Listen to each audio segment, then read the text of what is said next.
Hello കൂട്ടുകാരെ, അപ്പോൾ എല്ലാവർക്കും മറ്റൊരു വീഡിയോയിലേക്ക് സ്വാഗതം. അപ്പോൾ നമ്മുടെ ഇന്നത്തെ വീഡിയോ എന്ന് പറയുന്നത് ബയോമോളിക്യൂൾസിനകത്ത്, അതായത് നമ്മുടെ മൊഡ്യൂൾ 8 വരുന്ന ബയോമോളിക്യൂൾസ് എന്ന് പറയുന്ന ഓർഗാനിക് കെമിസ്ട്രിയുടെ ലാസ്റ്റത്തെ പോർഷനാണ് ബയോമോളിക്യൂൾസ് എന്ന് പറയുന്ന ആ ഒരു ഏരിയയിലെ carbohydrate, proteins, nucleic acid, vitamins തുടങ്ങിയ ഡിഫറെൻറ്റ് ടോപ്പിക്സിൽ നിന്നുള്ള ഒരു 50 standard level questions, standard level plus advanced level questions with എക്സ്പ്ലനേഷനാണ് നമ്മൾ ഇന്ന് ഡിസ്കസ് ചെയ്യാൻ പോകുന്നത്. അപ്പോൾ ആരും ഈ വീഡിയോ മിസ് ചെയ്യരുത്. It will be very useful for you. അപ്പോൾ നിങ്ങൾ ആരെങ്കിലും ആദ്യമായിട്ടാണ് എൻ്റെ ചാനലിലേക്ക് വരുന്നെങ്കിൽ you very welcome to my channel. എൻ്റെ channel is entirely based on chemistry related videos ആണ്. പക്ഷേ നമ്മളിപ്പോഴും ഒരു HSA ഫിസിക്കൽ സയൻസിൻ്റെ ഒരു സീരീസിലാണ്. അപ്പോൾ പ്രീവിയസ് നമ്മളൊരു ക്രോമറ്റോഗ്രഫീനെ കുറിച്ചിട്ടൊരു വീഡിയോ ഇട്ടിരുന്നു. I'm very much thankful to you. ആ വീഡിയോ നിങ്ങൾക്ക് എല്ലാവർക്കും ഇഷ്ടപ്പെട്ടു എന്ന് അറിഞ്ഞതിൽ സന്തോഷം. ഓക്കെ, റിക്വസ്റ്റഡ് വീഡിയോസ് നമ്മൾ ചെയ്യുന്നുണ്ട്. അതിങ്ങനെ വന്നൊരു റിക്വസ്റ്റഡ് വീഡിയോ ആണിത്, ബയോമോളിക്യൂൾസ്. അപ്പോൾ എല്ലാവരും തന്നെ ലൈക്ക് ചെയ്യുക, കൂട്ടുകാർക്ക് ഷെയർ ചെയ്യുക, നല്ല രീതിയിൽ തന്നെ കട്ടയ്ക്ക് പഠിക്കുക കേട്ടോ. ഒരു മാസമേ ഉള്ളൂ, ഓൺലി ഒരു 30 ഡേയ്സേ നമ്മുടെ മുമ്പിൽ ഇനിയുള്ളൂ കേട്ടോ. അപ്പോൾ ഒരു കാരണവശാലും ഒരു രീതിയിലും പഠനത്തിനെ ഉഴപ്പിക്കരുത്. ബാക്കിയുള്ള കാര്യങ്ങളെല്ലാം മാറ്റിവെച്ച് നമ്മൾ മാക്സിമം നമ്മുടെ HSA ഫിസിക്കൽ സയൻസ് രീതിയിൽ തന്നെ പഠിക്കുക. ഓക്കെ, അപ്പം നമുക്ക് ഒട്ടും സമയം കളയാതെ ഇന്നത്തെ ആദ്യത്തെ ചോദ്യത്തിലേക്ക് പോവാം അല്ലേ. അപ്പോൾ ഇന്നത്തെ ഒന്നാമത്തെ ചോദ്യം കാർബോഹൈഡ്രേറ്റിൽ നിന്നുള്ള ചോദ്യമാണ്. കാർബോഹൈഡ്രേറ്റുകൾ പ്രധാനമായും ഉൾക്കൊള്ളുന്ന മൂലകങ്ങൾ ഏതൊക്കെയാണ്? കാർബോഹൈഡ്രേറ്റുകൾ പ്രധാനമായും ഉൾക്കൊള്ളുന്ന മൂലകങ്ങൾ. Option A carbon, hydrogen, oxygen. Option B carbon, hydrogen, nitrogen. Option C carbon, oxygen, nitrogen. Option D carbon, hydrogen, sulphur. അപ്പോൾ കാർബോഹൈഡ്രേറ്റ് എന്ന് പറയുമ്പോൾ തന്നെ കാർബണും ഉണ്ട്, ഹൈഡ്രേറ്റ് എന്ന് പറയാൻ H2O ഉണ്ട്. അപ്പോൾ നമുക്കിവിടെ കാർബണും ഹൈഡ്രജനും ഓക്സിജനുമാണ് അല്ലേ. അപ്പോൾ ഉത്തരം എ ആണ്. കറക്റ്റ് ഓപ്ഷൻ വരുന്നത് എ ആണ്. കാർബൺ, ഹൈഡ്രജൻ, ഓക്സിജൻ ആണ് കാർബോഹൈഡ്രേറ്റുകളുടെ അടിസ്ഥാന ഘടകങ്ങൾ. ക്ലിയർ അല്ലേ? അടുത്ത രണ്ടാമത്തെ ചോദ്യം, താഴെ പറയുന്നവൽ ഏത് മോണോസാക്കറൈഡ് ആണ്? ഏതാണ് മോണോസാക്കറൈഡ്? മോണോസാക്കറൈഡിന് ഉദാഹരണം ഏതാണെന്നാണ് question. Option A maltose, option B sucrose, option C glucose, option D lactose. Lactose ആണ് കേട്ടോ. Option D lactose. അപ്പം മാൾട്ടോസ്, സൂക്രോസ്, ഗ്ലൂക്കോസ്, ലാക്ടോസ്. നമുക്കറിയാം ഗ്ലൂക്കോസ് ആണ് C6H12O6. ഗ്ലൂക്കോസ് ആണ് മോണോസാക്കറൈഡ് എന്ന് പറയുന്നത്. മാൾട്ടോസ് ഡൈസാക്കറൈഡിന് എക്സാമ്പിളാണ്. സൂക്രോസും ഡൈസാക്കറൈഡ് ആണ്. ലാക്ടോസും ഡൈസാക്കറൈഡ് ആണ്. മാൾട്ടോസിനകത്തുള്ളതെന്ന് പറഞ്ഞത് 2 യൂണിറ്റ് ഗ്ലൂക്കോസ് ആണുള്ളത്. സൂക്രോസിനകത്താണെങ്കിൽ ഒരു ഗ്ലൂക്കോസും ഒരു ഫ്രക്ടോസും ആണുള്ളത്. ലാക്ടോസിലാണെങ്കിൽ ഗാലക്ടോസും പിന്നെ ഗ്ലൂക്കോസുമാണുള്ളത്. ഓക്കെ അല്ലേ? അപ്പോൾ നമുക്കതിൻ്റെ ഗ്ലൂക്കോസ് ഒരു ലളിത പഞ്ചസാരയാണ്, വിച്ച് മീൻസ് ഗ്ലൂക്കോസ് എന്ന് പറയുന്നത് ഒരു മോണോസാക്കറൈഡ് ആണ്. മൂന്നാമത്തെ ചോദ്യം, രക്തത്തിലുള്ള പഞ്ചസാര. Option A fructose, option B ribose, option C glucose, option D galactose. അപ്പോൾ കറക്റ്റ് ആൻസർ രക്തത്തിലുള്ള പഞ്ചസാരയാണ് ഗ്ലൂക്കോസ്. നമ്മൾ അതാണ് ആ ടെസ്റ്റ് ചെയ്യുന്നത് അല്ലേ. അപ്പോൾ ഗ്ലൂക്കോസ് ആണ് ബ്ലഡ് ഷുഗർ. അപ്പോൾ ബ്ലഡ് ഷുഗർ എന്നറിയപ്പെടുന്നത് മോണോസാക്കറൈഡ് ഏതാണെന്ന് ചോദിച്ചാൽ ബ്ലഡ് ഷുഗർ എന്നറിയപ്പെടുന്ന മോണോസാക്കറൈഡ് ആണ് ഗ്ലൂക്കോസ്. നാലാമത്തെ ചോദ്യം, സ്റ്റാർച്ച് എന്നത് ഒരു മോണോസാക്കറൈഡ് ആണ്. Option A monosaccharide, option B disaccharide, option C polysaccharide, option D ketose. അപ്പോൾ സ്റ്റാർച്ച് എന്ന് പറയുന്നത് ഒരു പോളിസാക്കറൈഡിന് ഉദാഹരണമാണ്. സ്റ്റാർച്ച് ഗ്ലൂക്കോസ് യൂണിറ്റുകളാൽ നിർമ്മിതമായ ഒരു പോളിസാക്കറൈഡ്. അപ്പോൾ സ്റ്റാർച്ചിൻ്റെ മോണോസാക്കറൈഡ് ഏതാണെന്ന് ചോദിച്ചാൽ ഗ്ലൂക്കോസ് ആണ് സ്റ്റാർച്ചിൻ്റെ മോണോസാക്കറൈഡ് എന്ന് പറയുന്നത്. Monosaccharide of starch is glucose കേട്ടോ. അപ്പോൾ ഗ്ലൂക്കോസിൻ്റെ ഒരു പോളിസാക്കറൈഡ് ആണ്. ഗ്ലൂക്കോസ് യൂണിറ്റുകളുടെ ഒരു പോളിസാക്കറൈഡ് ആണ് സ്റ്റാർച്ച് എന്ന് പറയുന്നത്. അഞ്ചാമത്തെ ചോദ്യം, നോൺ റെഡ്യൂസിങ് ഷുഗർ അല്ലെങ്കിൽ നോൺ റെഡ്യൂസിങ് പഞ്ചസാരയ്ക്ക് ഉദാഹരണം ഏതാണ്? അപ്പോൾ ഈ നോൺ റെഡ്യൂസിങ് ഷുഗർ എന്ന് പറയുന്നത് based on the free aldehyde group അല്ലെങ്കിൽ കീറ്റോണിക് ഗ്രൂപ്പ് ഉണ്ടോ എന്ന് നോക്കിയിട്ടാണ് റെഡ്യൂസിങ് ഷുഗറും നോൺ റെഡ്യൂസിങ് ഷുഗറും പറയുന്നത്. അപ്പോൾ ഇവിടെ നോക്കിയാൽ ഉത്തരം എന്ന് പറയുന്നത് option A glucose, option B sucrose, option C lactose, option D maltose. അപ്പോൾ ഇവിടെ കറക്റ്റ് ആൻസർ വരുന്നത് സൂക്രോസ് ആണ്. നോൺ റെഡ്യൂസിങ് ഷുഗർ എന്ന് പറയുമ്പം ഇതിനകത്ത് ഫ്രീ ആയിട്ടുള്ള CHO ഗ്രൂപ്പ് അല്ലെങ്കിൽ കീറ്റോണിക് ഗ്രൂപ്പ് ഇല്ല. അപ്പോൾ ഫ്രീ ആയിട്ടുള്ള കീറ്റോണിക് ഗ്രൂപ്പ് അല്ലെങ്കിൽ ആൽഡിഹൈഡ് ഗ്രൂപ്പ് ഇല്ലെങ്കിൽ നമുക്ക് നോൺ റെഡ്യൂസിങ് ഷുഗർ എന്ന് പറയും. ഇവിടെ ഗ്ലൂക്കോസിലാണെങ്കിൽ ഒരു ഫ്രീ CHO ഗ്രൂപ്പ് ഉണ്ട്, ലാക്ടോസിലാണെങ്കിലും CHO ഗ്രൂപ്പ് ഉണ്ട്, മാൾട്ടോസിലാണെങ്കിലും CHO ഗ്രൂപ്പ് ഉണ്ട്. പക്ഷേ സൂക്രോസിൻ്റെ കേസിൽ ഫ്രീ CHO ഗ്രൂപ്പ് ഇല്ല. ഇനി സൂക്രോസ് ആനോമറിക് കാർബണുകൾ ഗ്ലൈക്കോസിഡിക് ബന്ധത്തിലായതിനാൽ റെഡ്യൂസ് ചെയ്യുന്നില്ല. അപ്പോൾ ഇവിടെ എന്ന് പറയുമ്പോൾ ഒരു ഗ്ലൈക്കോസിഡിക് ബോണ്ട് ഉണ്ട്. സൂക്രോസിനകത്ത് ഗ്ലൈക്കോസിഡിക് ലിങ്കേജ് ഉണ്ട്. ഈ ഗ്ലൈക്കോസിഡിക് ലിങ്കേജ് എന്ന് പറയുന്നത് ശരിക്കും പറഞ്ഞു കഴിഞ്ഞാൽ നമ്മുടെ ഫ്രക്ടോസും നമുക്ക് സൂക്രോസിനകത്താണെങ്കിൽ വരുന്ന മോണോസാക്രൈഡ്സ് എന്ന് പറയുന്നത് ഗ്ലൂക്കോസും ഉണ്ട്, ഫ്രക്ടോസും ഉണ്ട്. അപ്പോൾ ഈ ഗ്ലൂക്കോസും ഫ്രക്ടോസും തമ്മിൽ ഇവർ ആ ഒരു CHO, അതായത് നമ്മുടെ ഫ്രീ ആയിട്ടുള്ള CHO ഗ്രൂപ്പ് യൂസ് ചെയ്തിട്ടാണ് ഇവർ ആ ഗ്ലൈക്കോസിഡിക് ലിങ്കേജ് ഏർപ്പെട്ടേക്കുന്നത്. അതുകൊണ്ട് തന്നെ ഇതിനകത്ത് ഫ്രീ ആൽഡിഹൈഡ് ഗ്രൂപ്പ് ഇല്ല. അതുകൊണ്ട് എന്ത് സംഭവിക്കുന്നു, ഇതൊരു നോൺ റെഡ്യൂസിങ് ഷുഗർ ആണ്. ഇതൊരു റെഡ്യൂസിങ് ഷുഗർ അല്ല. അല്ലോ, നോൺ റെഡ്യൂസിങ് ഷുഗർ ഏതാണെന്നാണ് ചോദിച്ചത്. ഇതൊരു റെഡ്യൂസിങ് ഷുഗർ അല്ല. This is A non reducing sugar. Okay, ഇനി റെഡ്യൂസിങ് പഞ്ചസാര കണ്ടെത്താൻ ഉപയോഗിക്കുന്ന പരീക്ഷണം, 6ാമത്തെ ചോദ്യമാണ്. റെഡ്യൂസിങ് ഷുഗർ ആണോ എന്ന് കണ്ടെത്താനുള്ള പരീക്ഷണം ഏതാണ്? Option A biuret test, option B Benedict test, option C iodine test, option D xanthoproteic test. അപ്പോൾ ഈ റെഡ്യൂസിങ് ഷുഗർ ആണെന്ന് കണ്ടുപിടിക്കാൻ വേണ്ടിയിട്ട് നമ്മൾ ഷുഗർ മെയിൻലി ഗ്ലൂക്കോസ് വെച്ചിട്ട് ടെസ്റ്റ് ചെയ്യുന്നത് ബെനഡിക്റ്റ് ടെസ്റ്റ് ആണ്. ഓപ്ഷൻ ബി ആണ്. ബെനഡിക്റ്റ് ലഹരി റെഡ്യൂസിങ് പഞ്ചസാരകളുമായി പ്രതികരിക്കുന്നു. അപ്പോൾ ബെനഡിക്റ്റ് ടെസ്റ്റ് എന്ന് പറയുന്നത് റെഡ്യൂസിങ് ഷുഗർ ഉണ്ടെങ്കിൽ അതുമായിട്ട് റിയാക്ട് ചെയ്യും. ക്വസ്റ്റ്യൻ നമ്പർ 7, സെല്ലുലോസ് നിർമ്മിക്കുന്ന ഗ്ലൂക്കോസ്. അപ്പോൾ നമുക്കറിയാം സെല്ലുലോസ് എന്ന് പറയുന്നത് ഒരു പോളിസാക്കറൈഡ് ആണ്.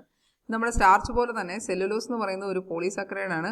അപ്പോൾ സെല്ലുലോസ് നിർമ്മിക്കാൻ വേണ്ടിയിട്ട് നമ്മൾ ഉപയോഗിക്കുന്ന ഗ്ലൂക്കോസ് ഏതാണെന്നാണ് question. Option A alpha glucose, option B beta glucose, option C fructose, option D ribose. അപ്പോൾ നമുക്കറിയാം ഗ്ലൂക്കോസിന് 2 ആനോമസ് ഉണ്ട്, ആൽഫ ഗ്ലൂക്കോസും ഉണ്ട്, ബീറ്റ ഗ്ലൂക്കോസും ഉണ്ട്. അതിനകത്തെ ബീറ്റ ഗ്ലൂക്കോസ് വെച്ചിട്ടാണ് നമ്മൾ ഈ സെല്ലുലോസ് എന്ന് പറയുന്ന പോളിസാക്കറൈഡ് ഫോം ചെയ്യുന്നത്. അപ്പോൾ ബീറ്റ ഗ്ലൂക്കോസ് ആണ് കറക്റ്റ് ആൻസർ വരുന്നത്. വ്യാഖ്യാനം, സെല്ലുലോസ് ബീറ്റ 1,4 ബന്ധങ്ങളുള്ള ബീറ്റ ഗ്ലൂക്കോസുകൾ കൊണ്ടാണ് നിർമ്മിക്കപ്പെട്ടിരിക്കുന്നത്. അപ്പോൾ സെല്ലുലോസ് നിർമ്മിക്കപ്പെട്ടിരിക്കുന്നത്, അല്ലെങ്കിൽ സെല്ലുലോസിന്റെ മോണോസാക്കറൈഡ് എന്ന് പറയുന്നത് ബീറ്റ ഗ്ലൂക്കോസ് ആണ്. സെല്ലുലോസിന്റെ മോണോസാക്കറൈഡ് എന്ന് പറയുന്നത് ബീറ്റ ഗ്ലൂക്കോസ് ആണ്. ബീറ്റ ഗ്ലൂക്കോസ് മോണോസാക്കറൈഡ് എന്ന് പറയുന്നത് ബീറ്റ ഗ്ലൂക്കോസ് ആണ്. സെല്ലുലോസിന്റെ മോണോസാക്കറൈഡ് ബീറ്റ ഗ്ലൂക്കോസ് ആണ്. ഓക്കെ, അടുത്ത ചോദ്യം, 8ാമത്തെ ചോദ്യം, RNA-യിൽ കാണപ്പെടുന്ന പഞ്ചസാര, അതായത് നമ്മുടെ RNA-യിലുള്ള ഷുഗർ ഏതാണെന്നാണ് ചോദിച്ചേക്കുന്നത്. Option A glucose, option B deoxy ribose, option C ribose, option D fructose. അപ്പോൾ നമുക്ക് RNA-യുടെ ഫുൾ ഫോം എന്ന് പറയുന്നത് റൈബോ ന്യൂക്ലിക് ആസിഡ് എന്നാണ് RNA-യുടെ ഫുൾ ഫോം വരുന്നത്, റൈബോ ന്യൂക്ലിക് ആസിഡ്. അപ്പോൾ അവിടെ നിന്ന് തന്നെ ഉണ്ട്, അതിനകത്തുള്ള ഷുഗർ എന്ന് പറയുന്നത് റൈബോസ് ആണ് ഉള്ളത്. ഓപ്ഷൻ സി ആണ് കറക്റ്റ് ആൻസർ. RNA-യുടെ പഞ്ചസാര റൈബോസ് ആണ്, RIBOS, റൈബോസ് ആണ് RNA-യുടെ പഞ്ചസാര എന്ന് പറയുന്നത്. അടുത്ത 9ാമത്തെ ചോദ്യം, സ്റ്റാർച്ച് കണ്ടെത്താൻ വേണ്ടി നമ്മൾ ഏത് ടെസ്റ്റാണ് നടത്തുന്നത്? സ്റ്റാർച്ച് കണ്ടെത്താൻ വേണ്ടിയിട്ടുള്ള test. Option A Benedict test, option B iodine test, option C biuret test, option D feelings test. Feelings test അല്ല, ഫെല്ലിങ്സ് ടെസ്റ്റ് ആണ് കേട്ടോ. അപ്പോൾ ഇവിടെ സ്റ്റാർച്ച് കണ്ടെത്താൻ നമ്മൾ മെയിനായിട്ട് യൂസ് ചെയ്യുന്നത്, നമുക്കറിയാം നമ്മുടെ ചോറെടുത്ത് അരച്ച് കഴിഞ്ഞിട്ട് അതിനകത്ത് അയഡിൻ ഒഴിച്ച് കഴിയുമ്പോൾ ബ്ലൂ കളർ അല്ലെങ്കിൽ ബ്ലൂ ബ്ലാക്ക് കളർ കിട്ടുമെന്ന് പറയാം. അപ്പോൾ ഇവിടെ ബി എന്ന് പറയുന്ന അയഡിൻ ടെസ്റ്റ് ആണ് ആൻസർ. സ്റ്റാർച്ച് കണ്ടെത്താൻ വേണ്ടിയിട്ട് അയഡിനും സ്റ്റാർച്ചും കൂടി റിയാക്ട് ചെയ്തിട്ട് ഒരു നീല അല്ലെങ്കിൽ കറുത്ത കളർ കിട്ടും. അതുകൊണ്ട് നമുക്ക് സ്റ്റാർച്ച് ഉണ്ട് എന്ന് ഐഡന്റിഫൈ ചെയ്യാൻ പറ്റുന്ന ടെസ്റ്റ് അയഡിൻ ടെസ്റ്റ് ആണ്. സ്റ്റാർച്ച് കണ്ടെത്താൻ വേണ്ടി ഉപയോഗിക്കുന്ന ടെസ്റ്റ്. 10ാമത്തെ ചോദ്യം, കീറ്റോസ് പഞ്ചസാര, അതായത് കീറ്റോണിക് ഗ്രൂപ്പ് ഉള്ള ഷുഗർ ഏതാണെന്നാണ്. Glucose, option A glucose, option B fructose, option C galactose, option D ribose. അപ്പോൾ ഇവിടെ കീറ്റോണിക് ഷുഗർ എന്ന് പറയുന്നത് ആക്ച്വലി ഫ്രക്ടോസ് ആണ്. ഫ്രക്ടോസിനകത്തുള്ള ഫങ്ഷണൽ ഗ്രൂപ്പ് എന്ന് പറയുന്നത് കീറ്റോണിക് ഫങ്ഷണൽ ഗ്രൂപ്പാണ്, കീറ്റോൺ. അതുകൊണ്ടാണ് അതിനെ കീറ്റോസ് എന്ന് വിളിക്കുന്നത്. അപ്പോൾ കീറ്റോൺ ഉള്ള functional group, ketonic functional group ഉള്ള ഷുഗറാണ് ഫ്രക്ടോസ് എന്ന് പറയുന്നത്. ക്ലിയർ അല്ലേ? അടുത്തത് പ്രോട്ടീനുകളിൽ നിന്നുള്ള ഒരു 10 ചോദ്യമാണ് ഇനി നമ്മൾ ഡിസ്കസ് ചെയ്യാൻ പോകുന്നത്. ഇനി അഡ്വാൻസ്ഡ് ക്വസ്റ്റ്യൻസ് ഇത് കഴിഞ്ഞിട്ട് നമ്മൾ ഡിസ്കസ് ചെയ്യും. ഓക്കെ, അപ്പോൾ ഇത് 11ാമത്തെ ചോദ്യം, പ്രോട്ടീനുകളുടെ പ്രധാന ഘടകം ഏതാണ്? Option A nucleotide, option B amino acid, option C fatty acid, option D monosaccharide. ഏതായിരിക്കും പ്രോട്ടീനുകളുടെ പ്രധാന ഘടകം? അമിനോ ആസിഡ് ആണ് അല്ലേ പ്രധാന ഘടകം. ബി ആണ് അമിനോ ആസിഡ്. അതിന് പ്രത്യേകിച്ച് വ്യാഖ്യാനമൊന്നുമില്ല. അമിനോ ആസിഡുകൾ ചേർന്നിട്ടാണ് മോണോമർ ഓഫ് പ്രോട്ടീൻ എന്ന് പറയുന്നത് അമിനോ ആസിഡാണ്. ഈ അമിനോ ആസിഡുകൾ ചേർന്നിട്ടാണ് ഈ പ്രോട്ടീനുകൾ ഉണ്ടായേക്കുന്നത്. അപ്പോൾ amino acids are the basic building blocks of proteins. അപ്പോൾ മോണോമർ ഓഫ് പ്രോട്ടീൻ എന്ന് പറയുന്നത് അമിനോ ആസിഡാണ്. 12ാമത്തെ ചോദ്യത്തിലേക്ക് പോകാം. പെപ്റ്റൈഡ് ബോണ്ട് ഉണ്ടാക്കുന്നത്. അപ്പോൾ പെപ്റ്റൈഡ് ബോണ്ട് എങ്ങനെയാണ് ഉണ്ടാകുന്നത് എന്നാണ് ക്വസ്റ്റ്യൻ. ഓപ്ഷൻ എ 2 ഹൈഡ്രോക്സിൽ ഗ്രൂപ്പുകൾ തമ്മിൽ, ഓപ്ഷൻ ബി കാർബോക്സിൽ ഗ്രൂപ്പും അമൈൻ ഗ്രൂപ്പും തമ്മിൽ, ഓപ്ഷൻ സി 2 കാർബണുകൾ തമ്മിൽ, ഓപ്ഷൻ ഡി 2 നൈട്രജൻ ആറ്റങ്ങൾ തമ്മിൽ. അപ്പോൾ നമുക്ക് ഈ പെപ്റ്റൈഡ് ബോണ്ടിനെ കുറിച്ചൊന്ന് സംസാരിക്കാം. പെപ്റ്റൈഡ് ബോണ്ട് എന്ന് പറയുന്നത് പ്രോട്ടീനിലുള്ള അമിനോ ആസിഡ്സുകൾ ചേർന്നിട്ട് പ്രോട്ടീൻ ഫോം ചെയ്യുമല്ലോ. അപ്പോൾ ഈ അമിനോ ആസിഡ്സുകൾ പരസ്പരം കണക്ട് ചെയ്തിരിക്കുന്ന ബോണ്ടിനെ പറയുന്ന പേരാണ് പെപ്റ്റൈഡ് ബോണ്ട് എന്ന് പറയുന്നത്. അപ്പോൾ ഈ പെപ്റ്റൈഡ് ബോണ്ടിനെ കുറിച്ച് വീണ്ടും പറയുകയാണെങ്കിൽ അമിനോ ആസിഡ് എന്ന് പറയുന്നത് ആക്ച്വലി ഒരു ഇങ്ങനെയാണ് നമ്മുടെ അമിനോ ആസിഡിൻ്റെ റെപ്രസെൻറ്റേഷൻ എന്ന് പറയുന്നത്. ഇവിടെ ഒരു COH ഉണ്ടാവും, നടുക്ക് ഒരു കാർബൺ ആറ്റം ഉണ്ടാവും, ഇവിടെ ഒരു hydrogen atom. Simplest amino acid എന്ന് പറയുന്നത് ഇങ്ങനെ വരും. ഇവിടെ എന്തായിരിക്കും വരിക, ഒരു NH2 ഗ്രൂപ്പും വരും. അപ്പോൾ ഒരു NH2 ഗ്രൂപ്പും COH ഗ്രൂപ്പും കൂടി, അതായത് അസിഡിക് ഗ്രൂപ്പും ബേസിക് ഗ്രൂപ്പും കൂടെ ഒരുമിച്ചുള്ള ആളാണ് നമ്മുടെ അമിനോ ആസിഡ് എന്ന് പറയുന്നത്. ഇതാണ് സിംപ്ലസ്റ്റ് അമിനോ ആസിഡ് എന്ന് പറയുന്നത്. ഇവിടെ ഒരു H കൂടെ വന്നാൽ ഇതൊരു സിംപ്ലസ്റ്റ് അമിനോ ആസിഡായി. അപ്പോൾ ഈ അമിനോ ആസിഡിലെ ഈ COH ബോണ്ടും, അതായത് ഈ ഒരു COH ബോണ്ടും മറ്റൊരു അമിനോ ആസിഡിൻ്റെ NH ബോണ്ടും കൂടെ ചേർന്നിട്ട് NHCO, അതായത് C ഡബിൾ ബോണ്ടോ NH എന്ന് പറയുന്ന ഈ ഒരു ലിങ്കേജിനെയാണ് നമ്മൾ പെപ്റ്റൈഡ് ലിങ്കേജ് എന്ന് പറയുന്നത്. അപ്പോൾ ഇവിടെ കറക്റ്റ് ഓപ്ഷൻ വരുന്നത് എങ്ങനെയാണ്, ഈ CO ഗ്രൂപ്പും NH ഗ്രൂപ്പും കൂടെ വരണമെങ്കിൽ ഒരു കാർബോക്സിൽ ഗ്രൂപ്പും പിന്നെ അടുത്ത അമൈൻ ഗ്രൂപ്പും കൂടി ചേർന്നിട്ടാണ് നമ്മുടെ പെപ്റ്റൈഡ് ബോണ്ട് ഉണ്ടാകുന്നത്. ക്ലിയർ ആണല്ലോ അല്ലേ? അപ്പോൾ ഓപ്ഷൻ B ആയിരിക്കും ഇവിടെ കറക്റ്റ് ആൻസർ എന്ന് പറയുന്നത്. പെപ്റ്റൈഡ് ബോണ്ട് ഉണ്ടാക്കുന്നത് കാർബോക്സിൽ ഗ്രൂപ്പും അമൈൻ ഗ്രൂപ്പും ചേർന്നിട്ടാണ്. 13ാമത്തെ ചോദ്യം, സാധാരണ പ്രോട്ടീനുകളിൽ കാണുന്ന അമിനോ ആസിഡുകൾ. അപ്പോൾ സാധാരണ പ്രോട്ടീനുകളിൽ മിനിമം എത്ര അമിനോ ആസിഡ് കാണും എന്നാണ് ചോദിച്ചേക്കുന്നത്, അല്ലെങ്കിൽ നമുക്ക് എസെൻഷ്യൽ അമിനോ ആസിഡ്സ് എത്രയാണെന്നാണ് ചോദിച്ചേക്കുന്നത്. അപ്പോൾ ഇവിടെ 20 കറക്റ്റ് ആൻസർ വരുന്നത്. ഉത്തരം C ആണ് ആൻസർ, 20 അമിനോ ആസിഡ്സുകൾ. ഫൈബ്രസ് പ്രോട്ടീൻ, 14ാമത്തെ ചോദ്യം, ഈ പറയുന്ന താഴെ തന്നിരിക്കുന്നതിൽ ഫൈബ്രസ് പ്രോട്ടീനിന് ഉദാഹരണം ഏതാണെന്ന് ചോദിച്ചത്. ഫൈബ്രസ് പ്രോട്ടീൻ, അപ്പോൾ ഫൈബർ ലൈക്കുള്ള സ്ട്രക്ചറുള്ള പ്രോട്ടീനുകളെയാണ് ഫൈബ്രസ് പ്രോട്ടീൻ എന്ന് പറയുന്നത്. Option A haemoglobin, option B myosin, option C albumin, option D insulin. അപ്പോൾ ഇതിനകത്ത് നമ്മുടെ മസിൽസിൽ കാണപ്പെടുന്നത്, നമ്മുടെ മസിൽസ് ഇപ്പോൾ നമ്മുടെ മസിൽസിൻ്റെ ഒരു സ്ട്രക്ചർ വരയ്ക്കുവാണെങ്കിൽ അതിനകത്ത് ഇങ്ങനെ ഫൈബർ ലൈക്ക് സ്ട്രക്ചർ ആയിരിക്കും ഉണ്ടാവുക അല്ലേ. അപ്പോൾ ഈ ഫൈബർ ലൈക്ക് സ്ട്രക്ചറുള്ള ഈ മസിൽസിലുള്ള പ്രോട്ടീൻസിനെ നമ്മൾ വിളിക്കുന്ന പേരാണ് മയോസിൻ എന്ന് പറയുന്നത്. ഓക്കെ, അപ്പോൾ ഇതിനകത്തുള്ള മയോസിനാണ് നമ്മുടെ ഫൈബ്രസ് പ്രോട്ടീന് ഒരു എക്സാമ്പിൾ. അതുപോലെ തന്നെ മറ്റൊരു എക്സാമ്പിളാണ് നമ്മുടെ ഹെയർ സ്ട്രാൻഡ്സ്. അതും ഒരു ഫൈബ്രസ് പ്രോട്ടീന് എക്സാമ്പിളാണ്. ഹെയർ സ്ട്രാൻഡിലുള്ളത് എന്താണ്, കെരാറ്റിൻ ആണുള്ളത് അല്ലേ. കെരാറ്റിൻ എന്ന് പറയുന്ന പ്രോട്ടീനാണുള്ളത്. അപ്പോൾ മയോസിൻ, അപ്പോൾ ഇവിടെ നമ്മുടെ ഓപ്ഷനിൽ മയോസിൻ ആയിരിക്കും വരുന്നത്. ഉത്തരം B ആയിരിക്കും കറക്റ്റ് ആൻസർ എന്ന് പറയുന്നത്. അടുത്തത് 15ാമത്തെ ചോദ്യം, ഡീനാച്ചുറേഷൻ ഏത് ഘടനയാണ് ബാധിക്കുന്നത്. അപ്പോൾ പ്രോട്ടീൻസിൻ്റെ ഘടനയെ ബാധിക്കുന്ന ഒരു, അതായത് ഒരു pH, നമ്മളൊരു ടെമ്പറേച്ചർ അല്ലെങ്കിൽ ഒരു കെമിക്കൽ റിയാക്ഷന് വിധേയമായി കഴിഞ്ഞ് കഴിഞ്ഞാൽ പ്രോട്ടീൻസിന് എന്ത് സംഭവിക്കും, ഡീനാച്ചുറേഷൻ സംഭവിക്കും. ഉദാഹരണത്തിന് നമ്മുടെ മുട്ട പുഴുങ്ങുമ്പോൾ എന്ത് സംഭവിക്കും, അത് ഒരു സോളിഡ് മാസ് ആയിട്ട് നമ്മുടെ പുഴുങ്ങിയ മുട്ട ബോയിൽഡ് എഗ് ആയിട്ട് മാറും. അപ്പോൾ പുഴുങ്ങുന്നതിന് മുമ്പ് അതിനകത്ത് തന്നെ ആയിരുന്നു ഒരു ലിക്വിഡ് സ്റ്റേറ്റിലുള്ള എഗ് യോക്കും അതുപോലെ തന്നെ യെല്ലോ യോക്കും വൈറ്റ് യോക്കുമായിരുന്നു. എങ്കിൽ പുഴുങ്ങി കഴിയുമ്പോഴോ ആഫ്റ്റർ ബോയിലിംഗ് നമുക്ക് അതിനകത്തൊരു സോളിഡ് മാസ് ആയിട്ട് മാറുകയാണ്. അവിടെ ആക്ച്വലി സംഭവിക്കുന്ന ആ ഒരു പ്രോസസ്സിന് പറയുന്ന പേരാണ് ഡീനാച്ചുറേഷൻ. അപ്പോൾ ഈ ഡീനാച്ചുറേഷൻ സംഭവിക്കുമ്പോൾ ഏത് ഘടനയാണ് ഈ ഡീനാച്ചുറേഷൻ ബാധിക്കുന്നത് എന്നാണ് ചോദ്യം. അതിനു മുമ്പ് പറയണമെന്നുണ്ടെങ്കിൽ ഈ പ്രോട്ടീൻസിൻ്റെ സ്ട്രക്ചറിനെ കുറിച്ചിട്ട് ജസ്റ്റ് ഒന്ന് ഡിസ്കസ് ചെയ്യണം. അപ്പോൾ പ്രോട്ടീൻസിന് ശരിക്കും ഒരു പ്രൈമറി സ്ട്രക്ചറുണ്ട്, ഒരു സെക്കൻഡറി സ്ട്രക്ചറുണ്ട്, ഒരു ടേർഷ്യറി സ്ട്രക്ചറുണ്ട്, ഒരു ക്വാട്ടേർണറി സ്ട്രക്ചറുണ്ട്. അപ്പോൾ ഈ പ്രോട്ടീൻസിൻ്റെ ഡീനാച്ചുറേഷൻ സംഭവിക്കുമ്പോൾ സെക്കൻഡറി സ്ട്രക്ചറിലും ടേർഷ്യറി സ്ട്രക്ചറിലും വ്യത്യാസം വരും. എവിടെയൊക്കെ വ്യത്യാസം വരും, സെക്കൻഡറി സ്ട്രക്ചറിലും ടേർഷ്യറി സ്ട്രക്ചറിലും. ഇനി നമുക്ക് ക്വസ്റ്റൻ ഒന്ന് നോക്കാം. ഡീനാച്ചുറേഷൻ ഏത് ഘടനയാണ് ബാധിക്കുക? Option A primary, option B secondary and tertiary, option C quaternary മാത്രം, ഓപ്ഷൻ D എല്ലാം. അപ്പോൾ ഏതായിരിക്കും കറക്റ്റ് ആൻസർ? ഓപ്ഷൻ B ആയിരിക്കും correct answer. Denaturation causes destruction to secondary and tertiary structure. അപ്പോൾ വേണമെങ്കിൽ ഈ ചോദ്യം മറ്റൊരു രീതിയിൽ കൂടി ചോദിക്കാം. ഡീനാച്ചുറേഷൻ സംഭവിക്കുമ്പോൾ അത് പ്രൈമറി, ഇപ്പോൾ നമുക്കറിയാമല്ലോ, ഇപ്പോൾ സെൻറ്റൻസ് ബേസ്ഡ് ക്വസ്റ്റ്യൻസ് വരുവാണെങ്കിൽ denaturation primary structure of the പ്രോട്ടീനെ ബാധിക്കുന്നേ ഇല്ല. പ്രൈമറി സ്ട്രക്ചർ അതുപോലെ തന്നെ നിൽക്കും. ഓക്കെ, പ്രൈമറി സ്ട്രക്ചർ എന്ന് പറഞ്ഞു കഴിഞ്ഞാൽ ഏതൊക്കെ അമിനോ ആസിഡുകൾ ചേർന്നിട്ടാണ് ഈ ഒരു പ്രോട്ടീൻ ഡെവലപ്പ് ചെയ്തിരിക്കുന്നത്, അത്രയേ ഉള്ളൂ. അതായത് സീക്വൻസ് ഓഫ് അമിനോ ആസിഡ്സ് ആണ് പ്രൈമറി സ്ട്രക്ചർ എന്ന് പറയുന്നത്. ആ പ്രൈമറി സ്ട്രക്ചറിൽ അമിനോ ആസിഡ് എങ്ങനെയൊക്കെ തന്നെ ആയിരിക്കും ഇരിക്കുക, പക്ഷേ സെക്കൻഡറി സ്ട്രക്ചറിലും ടേർഷ്യറി സ്ട്രക്ചറിലും വ്യത്യാസം വരും. അപ്പോൾ ഇതാണ് ഡീനേച്ചറേഷൻ എന്ന് പറയുന്നത്. ക്വസ്റ്റ്യൻ നമ്പർ 16 പോകാം. പ്രോട്ടീൻ കണ്ടെത്താൻ ഉപയോഗിക്കുന്ന ടെസ്റ്റ് ഏതാണ്? ക്വസ്റ്റ്യൻ നമ്പർ 16, പ്രോട്ടീൻ കണ്ടെത്താൻ ഉപയോഗിക്കുന്ന ടെസ്റ്റ് ഏതാണ്? Option A Fehling's test, option B Benedict's test, option C biuret test, option D iodine test. ഇതിൽ നമുക്ക് ഐഡിൻ ടെസ്റ്റ് എന്തിനാണ് കണ്ടുപിടിക്കുന്നത്? സ്റ്റാർച്ചിന് കണ്ടുപിടിക്കാൻ വേണ്ടിയിട്ടാണ്. Fehling's test free aldehydic group ഉണ്ടോ, കീറ്റോണിക് ഗ്രൂപ്പ് ഉണ്ടോ എന്ന് കണ്ടുപിടിക്കാൻ വേണ്ടി. ബെനഡിക് ടെസ്റ്റ് ഷുഗർ കണ്ടുപിടിക്കാൻ വേണ്ടി. അപ്പോൾ ഇവിടെ ഏതായിരിക്കും? ബയൂറിക് ടെസ്റ്റ് ആണ് നമ്മുടെ പ്രോട്ടീൻ്റെ സാന്നിധ്യം അല്ലെ പ്രോട്ടീൻ കണ്ടെത്താൻ വേണ്ടി നമ്മൾ ഉപയോഗിക്കുന്ന ടെസ്റ്റിൻ്റെ പേരാണ് ബൈയൂററ്റ് ടെസ്റ്റ്. ബൈയൂററ്റ് ടെസ്റ്റാണ് നമ്മൾ പ്രോട്ടീൻ കണ്ടെത്താൻ വേണ്ടിയിട്ട് യൂസ് ചെയ്യുന്ന ടെസ്റ്റ് എന്ന് പറയുന്നത് ബൈയൂററ്റ് ടെസ്റ്റാണ്. 17ാമത്തെ ചോദ്യം, പ്രോട്ടീൻ പ്രവർത്തനം ഏറ്റവും കൂടുതൽ ആശ്രയിക്കുന്നത്. അപ്പോൾ പ്രോട്ടീൻ പ്രവർത്തനം ഏറ്റവും കൂടുതൽ ആശ്രയിക്കുന്നത് എന്തിനെയാണ്? ഭാരത്തിനെയാണോ, നിറത്തിനെയാണോ, ആകൃതിയാണോ, ദ്രവ്യക്ഷമതയെയാണോ? അപ്പോൾ ഈ പ്രോട്ടീൻ പ്രവർത്തനം, അതായത് പ്രോസസ് ഓഫ് പ്രോട്ടീൻ എന്ന് പറയുന്നത് ഏറ്റവും കൂടുതൽ ആശ്രയിക്കുന്നത് അതിൻ്റെ ആകൃതിനെയാണ് ആശ്രയിക്കുന്നത്. ഉത്തരം സി ആണ്. അടുത്ത 18ാമത്തെ ചോദ്യം, എസെൻഷ്യൽ അമിനോ ആസിഡ്. ഇതിനകത്ത് ഏതാണ് എസെൻഷ്യൽ അമിനോ ആസിഡ് എന്നാണ് ചോദ്യം വന്നിരിക്കുന്നത്. ഗ്ലൈസിൻ, അലനിൻ, വാലിൻ, സെറിൻ. അപ്പോൾ ഇതിനകത്ത് എസെൻഷ്യൽ അമിനോ ആസിഡ് എന്താണ്, നോൺ എസെൻഷ്യൽ അമിനോ ആസിഡ് എന്താണ് എന്നാണ് നമ്മളുടെ ചോദ്യം വന്നിരിക്കുന്നത്. അപ്പോൾ എസെൻഷ്യൽ അമിനോ ആസിഡ് എന്ന് പറഞ്ഞു കഴിഞ്ഞാൽ നമ്മൾ കഴിക്കുന്ന ഫുഡിൽ കൂടെ ഈ അമിനോ ആസിഡ് നമ്മുടെ ശരീരത്തിൽ എത്തണം. അതായത് നമ്മൾ കഴിക്കുന്ന ഫുഡിലൂടെ ത്രൂ ഡയറ്റിലൂടെ നമ്മുടെ ശരീരത്തിന് വേണ്ടിയിട്ടുള്ള അമിനോ ആസിഡാണ് എസെൻഷ്യൽ അമിനോ ആസിഡ് എന്ന് പറയുന്നത്. അങ്ങനെ ഒരു എസെൻഷ്യൽ അമിനോ ആസിഡിൻ്റെ എക്സാമ്പിളാണ് വാലിൻ എന്ന് പറയുന്നത്. അപ്പോൾ ഇവിടെ കറക്റ്റ് ഉത്തരം വരുന്നത് സി ആണ്.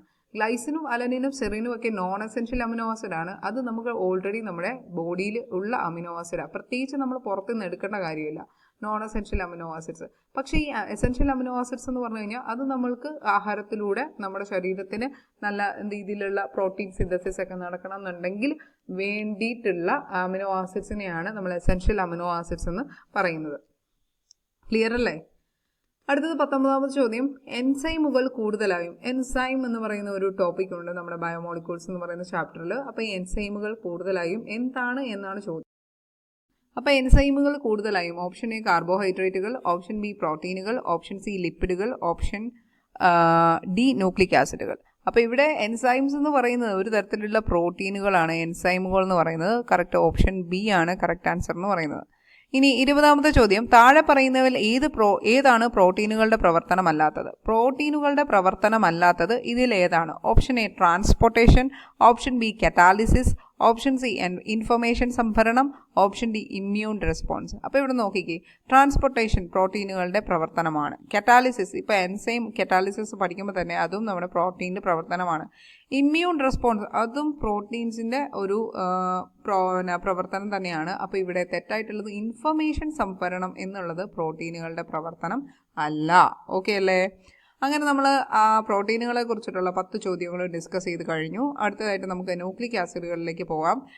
ന്യൂക്ലിക് ആസിഡിലെ 1ാമത്തെ ചോദ്യം ഇതാണ്. അതായത് നമ്മളുടെ ഈ സീരീസിലെ 21ാമത്തെ ചോദ്യമാണ്.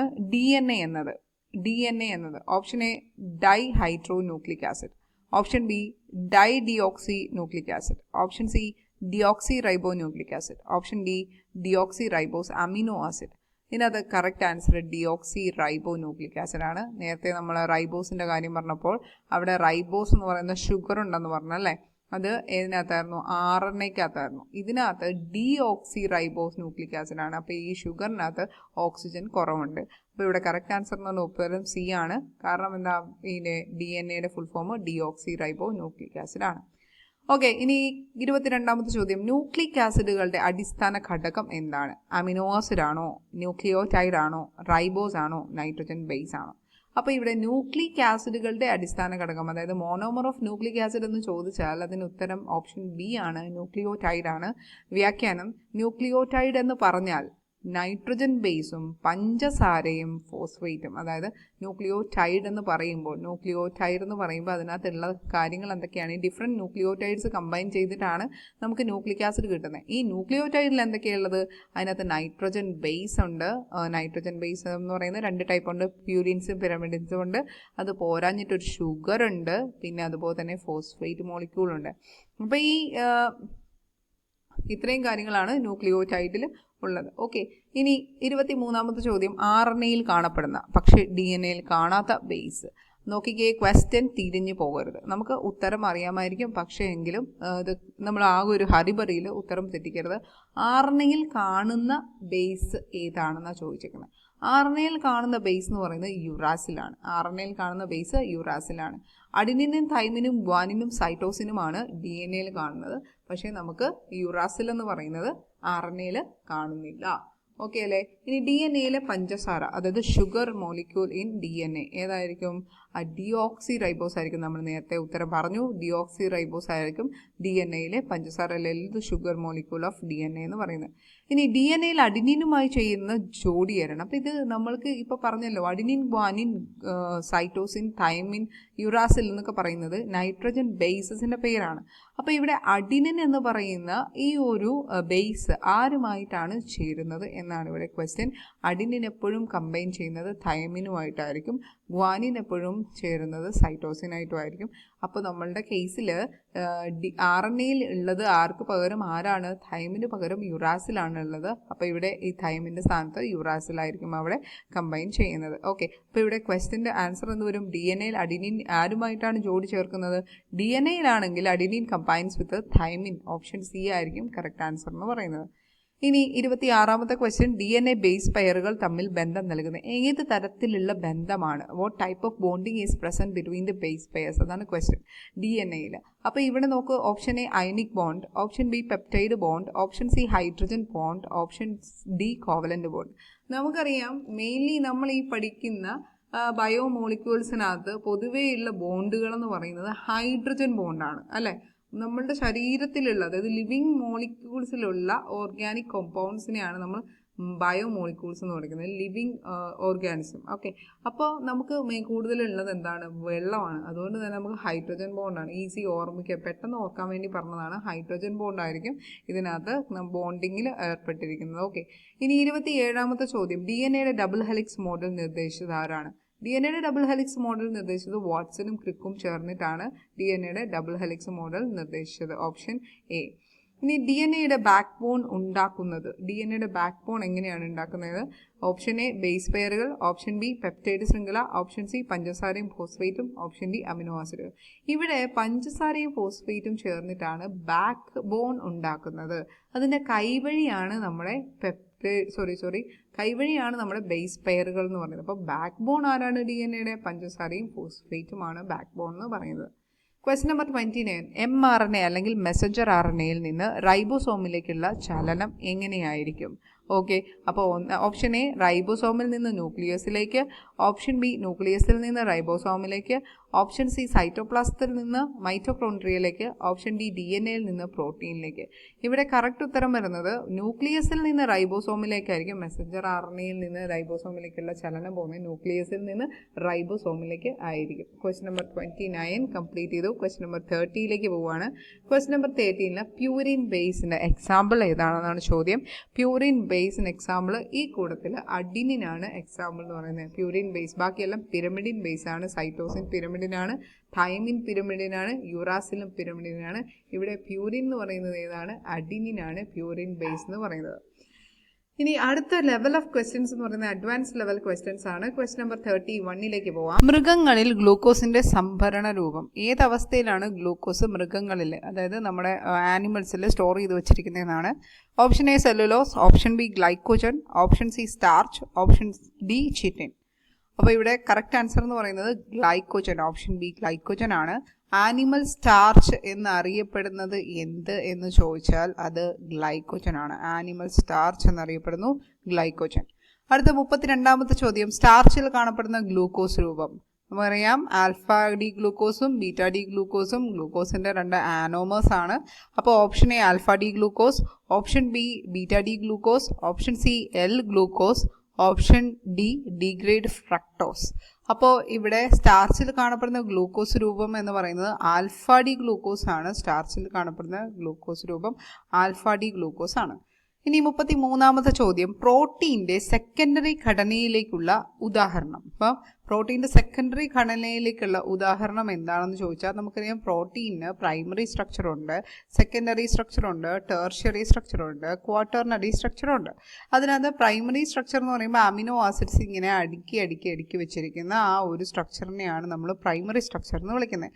സെക്കൻഡറി സ്ട്രക്ചറിൽ പിന്നെയും 2 തരത്തിലുണ്ട്. അതായത് ഒന്നെങ്കിൽ നമുക്ക് ആൽഫ ഹെലിക്സ് എന്ന് പറയുന്നത് ഈ ഒരു തരത്തിലുള്ള സ്ട്രക്ചറുണ്ട്, പിന്നെ നമ്മുടെ ഈ ആസ്പെറ്റോസിൻ്റെ ഷീറ്റ് പോലെയുള്ള ബീറ്റ പ്ലീറ്റഡ് ഷീറ്റ് സ്ട്രക്ചറും ഉണ്ട്. അപ്പോൾ ഇവിടെ നമ്മളോട് ചോദിച്ചേക്കുന്നത് പ്രോട്ടീൻ്റെ സെക്കൻഡറി ഘടനയിലേക്കുള്ള ഉദാഹരണമാണ് ചോദിച്ചേക്കുന്നത്. അപ്പോൾ സെക്കൻഡറി ഘടന എന്ന് പറയുന്നത് ഇതാണ്. അതിനകത്ത് ആൽഫ ഹെലിക്സും ഉണ്ട്, ബീറ്റ പ്ലേറ്റഡ് ഷീറ്റും ഉണ്ട്. അപ്പോൾ ഇവിടെ ഓപ്ഷൻസ് നോക്കാം. എ അമിനോ ആസിഡുകളുടെ ക്രമം, അതെന്ന് പറയുന്നത് പ്രൈമറി സ്ട്രക്ചറാണ്. ബി ആർ ഗ്രൂപ്പുകളുടെ ഇടപെടലുകൾ. C alpha helix beta sheet, അതാണ് സെക്കൻഡറി സ്ട്രക്ചർ.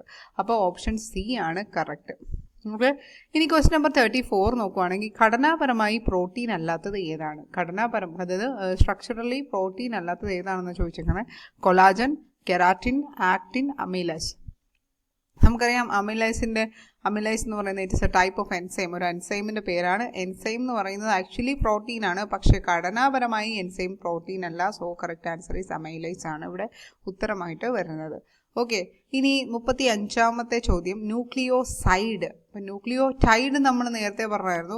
ന്യൂക്ലിയോടൈഡ് എന്ന് പറഞ്ഞു കഴിഞ്ഞാൽ it is the all together of. അപ്പോൾ ന്യൂക്ലിയോടൈഡ് എന്ന് പറയുന്നതിനകത്ത് പെൻറ്റോസ് ഷുഗർ ഉണ്ട്, പിന്നെ അതുപോലെ തന്നെ ഫോസ്ഫേറ്റ് ഉണ്ട്, പിന്നെ നൈട്രജൻ ബേസ് ഉണ്ട്. ഇത് മൂന്നും കൂടെ ചേർന്നതാണ് ന്യൂക്ലിയോടൈഡ് എന്ന് പറയുന്നത്. അപ്പോൾ ഇവിടെ നമ്മളോട് ചോദിച്ചിരിക്കുന്നത് ഇവിടെ നമ്മളോട് ചോദിച്ചിരുന്നെങ്കിൽ ന്യൂക്ലിയോസൈഡ് എന്താണ്? ന്യൂക്ലിയോസൈഡ് എന്ന് പറയുമ്പോൾ പഞ്ചസാര പ്ലസ് ഫോസ്ഫേറ്റ്, ബേസ് പ്ലസ് പഞ്ചസാര, ബേസ് പ്ലസ് ഫോസ്ഫേറ്റ്, പൂർണ്ണ ന്യൂക്ലിയോടൈഡ്. അപ്പോൾ ഇതിനകത്ത് ഏതാണെന്ന് ചോദിച്ചാൽ ഈ ബേസും നൈട്രജൻ ബേസും പെൻറ്റോസ് ഷുഗറും കൂടെ ചേർന്നതാണ് ന്യൂക്ലിയോസൈഡ്. ഫോസ്ഫേറ്റ് എന്ന് പറയുന്നത് നമ്മൾ നേരത്തെ പറഞ്ഞായിരുന്നു, അത് സ്കെൽറ്റനകത്തുള്ളതാണ്, ബാക്ക് ബോണിനകത്ത് വരുന്നതാണ്. ഫോസ്ഫേറ്റ് മെയിൻലി ബാക്ക് ബോൺ ആണ് കേട്ടോ. ബാക്ക് ബോണിലാണ് നമ്മുടെ പെൻറ്റോസ് ഷുഗറും കൂടെ ചേർന്നിട്ടാണ് ബാക്ക് ബോൺ എന്ന് പറയുന്നത്. അപ്പോൾ ഫോസ്ഫേറ്റ് മെയിൻലി അതിൻ്റെ സ്ട്രക്ചർ അല്ലെങ്കിൽ ആ ഒരു സ്കെലിറ്റൺ എന്നാണ് പറയുന്നത്. അപ്പോൾ ന്യൂക്ലിയോസൈഡ് എന്ന് പറയുന്നത് ഈ പറയുന്ന റൈബോസ് ഷുഗറും പിന്നെ പെൻറ്റോസ് ഷുഗറും നൈട്രജൻ ബേസുമാണ്. അപ്പോൾ ഓപ്ഷൻ ബി ആണ് ഇവിടെ കറക്റ്റ് ആൻസർ. ബേസും പഞ്ചസാരയും കൂടി ചേർന്നാണ് ന്യൂക്ലിയോസൈഡ് എന്ന് പറയുന്നത്. 36ാമത്തെ ചോദ്യം DNA-യിലും RNA-യിലുമുള്ള പൊതു ബേസ് ഏതാണ്? Option A thymine, option B uracil, option C cytosine, option D ഒന്നുമല്ല. നമുക്കറിയാം തൈമിൻ എന്ന് പറയുന്നത് DNA-യിൽ മാത്രമേ ഉള്ളൂ. യുറാസിൽ എന്ന് പറയുന്നത് RNA-യിൽ മാത്രമേ ഉള്ളൂ. അപ്പോൾ ഇതിനകത്ത് രണ്ടിനകത്ത് കോമൺ ആയിട്ടുള്ളത് സൈറ്റോസിൻ ആണ്. ഓപ്ഷൻ സി ആണ് correct answer, option C. Okay, ഇനി ട്രാൻസ്ഫർ RNA അല്ലെങ്കിൽ tRNA-യുടെ പ്രവർത്തനം എന്താണ്? ട്രാൻസ്ഫർ RNA-യുടെ പ്രവർത്തനം, അതാണ് 37ാമത്തെ ചോദ്യം. ഓപ്ഷൻ എ ജനറ്റിക് കോഡ് ചുമക്കുന്നു, ഓപ്ഷൻ ബി എൻസൈമായി പ്രവർത്തിക്കുന്നു, ഓപ്ഷൻ സി അമിനോ ആസിഡുകൾ റൈബോസോമിലേക്ക് കൊണ്ടുപോകുന്നു, ഓപ്ഷൻ ഡി DNA ഹെലിക്സ് സൃഷ്ടിക്കുന്നു. ഇവിടെ ട്രാൻസ്ഫർ RNA എന്ന് പറയുന്നത് കൊണ്ട് അമിനോ ആസിഡുകൾ റൈബോസോമിലേക്ക് കൊണ്ടുപോകുന്ന ആളാണ് ഈ ട്രാൻസ്ഫർ RNA എന്ന് പറയുന്നത്. ഓപ്ഷൻ സി ആണ് കറക്റ്റ് ആൻസർ. ട്രാൻസ്ഫർ RNA-യുടെ ധർമ്മം എന്ന് പറയുന്നത് അമിനോ ആസിഡുകളെ റൈബോസോമിലേക്ക് കൊണ്ടുപോകുന്നതാണ്. 38ാമത്തെ ചോദ്യം DNA-യുടെ ഡബിൾ ഹെലിക്സിനെ ഏറ്റവും കൂടുതൽ സ്ഥിരമാക്കുന്നത് എന്താണ്? ഓപ്ഷൻ എ പെപ്റ്റൈഡ് ബോണ്ടുകൾ, ഓപ്ഷൻ ബി കോവലന്റ് ബോണ്ടുകൾ, ഓപ്ഷൻ സി ഹൈഡ്രജൻ ബോണ്ടുകൾ, ഓപ്ഷൻ ഡി വാൻഡർവാൾസ് ഫോഴ്സുകൾ. അപ്പോൾ ഇവിടെ നമ്മൾ നേരത്തെ പറഞ്ഞു ഓപ്ഷൻ സി ഹൈഡ്രജൻ ബോണ്ടുകളാണ് DNA-നെ കുറച്ചും കൂടി സ്ട്രോങ് ആക്കുന്നത്.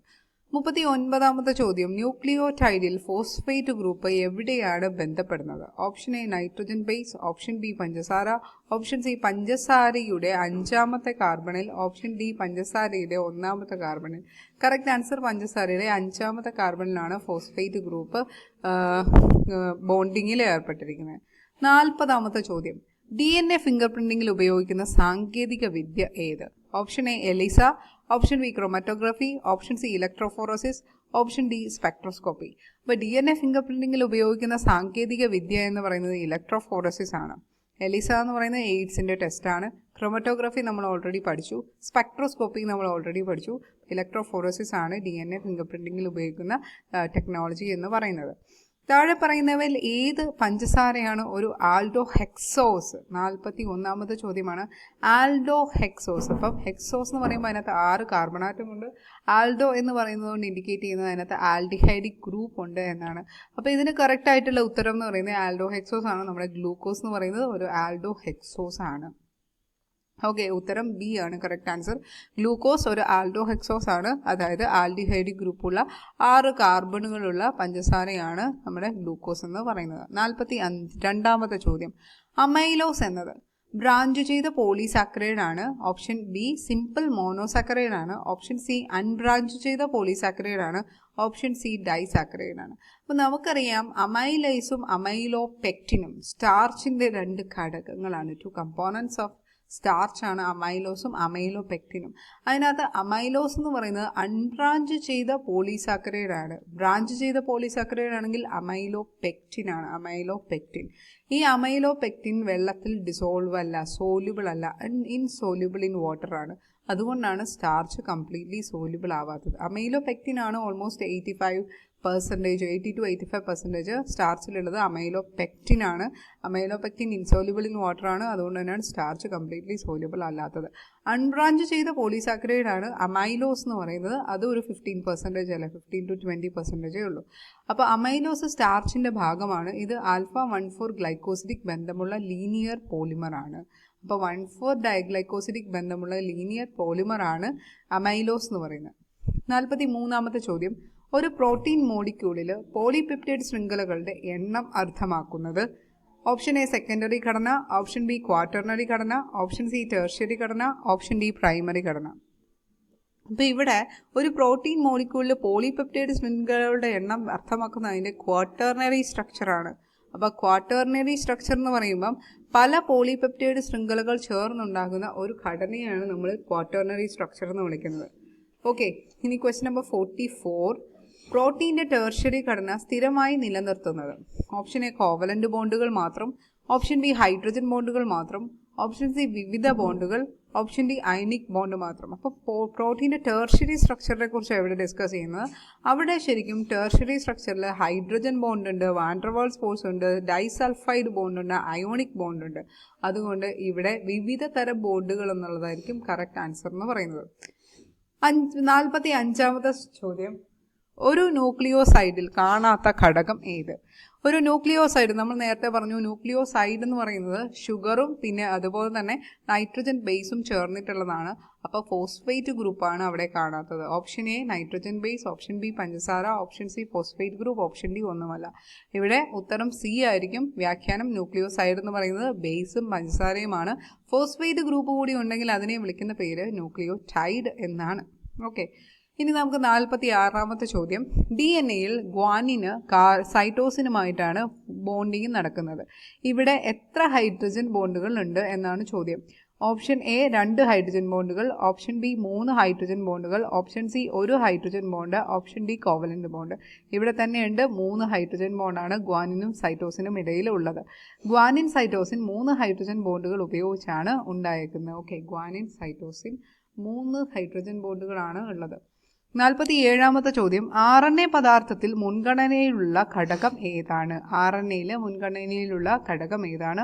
Option A thymine, option B uracil, option C cytosine, option D adenosine. അപ്പോൾ ഇവിടെ RNA-യിൽ മാത്രം കാണപ്പെടുന്ന ബേസ് എന്ന് പറയുന്നത് യുറാസിലാണ്. ഉത്തരം ബി ആണ്. RNA-യിൽ തൈമിൻ കാണപ്പെടുന്നില്ല, അതിന് പകരം യുറാസിലാണ് ഉള്ളത്. ഓക്കെ, ഇനി 48ാമത്തെ ചോദ്യം, mRNA-യുടെ ജീവിതകാലം DNA-യുമായി താരതമ്യം ചെയ്താൽ, അപ്പോൾ നമുക്ക് DNA-യുടെ ലൈഫും mRNA-യുടെ ലൈഫും കൂടി കമ്പയർ ചെയ്താൽ ആരായിരിക്കും കൂടുതൽ കാലം നിലനിൽക്കുന്നത് എന്നാണ് ചോദ്യം. ഓപ്ഷൻ എ ഒരേ സമയമായിരിക്കും, ഓപ്ഷൻ ബി mRNA ദീർഘകാലം നിലനിൽക്കും, ഓപ്ഷൻ സി DNA-യേക്കാൾ കുറച്ചു സമയം മാത്രമേ mRNA നിലവിലുണ്ടാവുള്ളൂ. ഇനി ഓപ്ഷൻ ഡി എന്ന് പറയുന്നത് mRNA DNA അപേക്ഷിച്ച് സ്ഥിരമാണ്.